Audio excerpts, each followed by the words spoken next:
malheureux ami, à mon tour, je m'avançai vers la tombe et d'une voix entrecoupée de sanglots. Croce Spinelli, Silvel, m'écriai-je, je ne veux pas que cette tombe se ferme sans vous dire un dernier adieu. Il ne me fut pas possible de continuer. Les larmes m'étouffaient et mon frère fut obligé de m'entraîner loin de la tombe.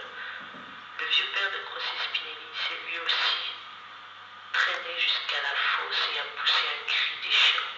Adieu mon fils, adieu. Puis après quelques mots,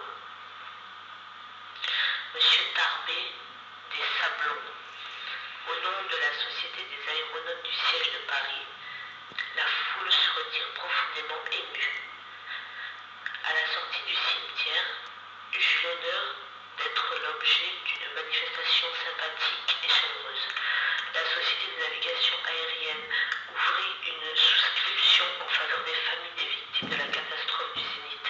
Cette souscription allait s'élever au chiffre de 91 000 francs. Superbe témoignage de la reconnaissance publique à l'égard de ceux qui ont généreusement sacrifié leur vie pour le progrès des sciences. Les noms de Croce Spinelli et de Silvel ont eu le juste privilège d'exciter partout l'émotion et l'admiration. Maître, dit-elle, assez! Mon angoisse m'accable. Plus haut, lui répond-il. Et d'un long flot de sable, l'équipage allégé se rue au ciel profond. Oh, maître, quel tourment ta volonté m'inflige! Je succombe! Plus haut, pitié, plus haut, te dis-je! Et le sable épanché provoque un nouveau bond. Grâce, mon sang déborde et je n'ai plus d'haleine. Plus haut, arrête-nous, maître, je vis à peine. Plus haut, monte! Pitié, oh cruel, encore, monte, esclave! Encore, oui!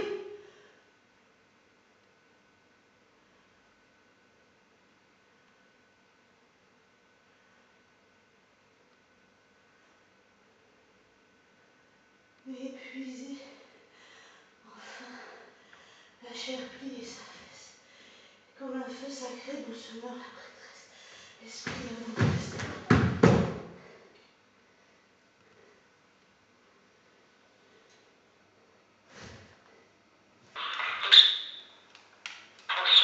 Remonte à un moment un peu antérieur. Croce Spinelli était assis, tenant à la main le flacon laveur du masque du gaz à oxygène. Il avait la tête Le lendemain, inclinée et semblait agitation calmée, respiration régulière. J'ai mangé un peu et j'ai écrit une lettre sur le récit. Je l'ai adressée à Paris, à Monsieur Mangon, président de la Société française de navigation aérienne.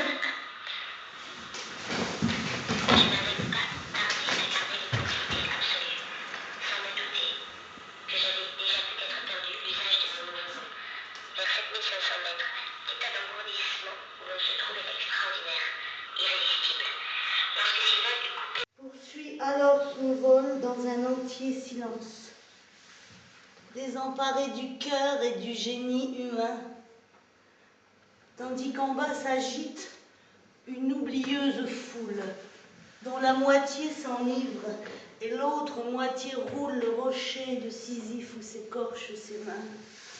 Ô fortune de l'homme, où jouir sans noblesse, où noble ne tenter qu'un essor qui le blesse, où rire sans grandeur, où grandir et pleurer.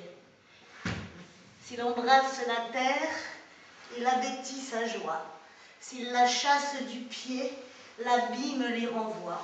Il n'en peut pas sortir et n'y peut demeurer, car ni les fleurs d'un jour, ni les fruits qui se tachent, ni les amours qu'on pleure ou qu'on trahit n'attachent tous ceux que l'idéal caresse et mord au front.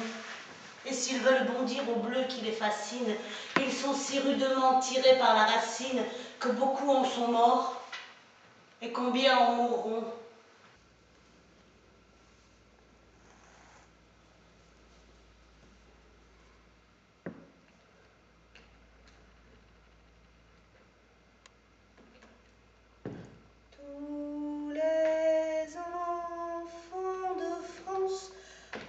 un second papy, couronné d'espérance et de fleurs au képi. Et voici la relève, les moustaches enneigées.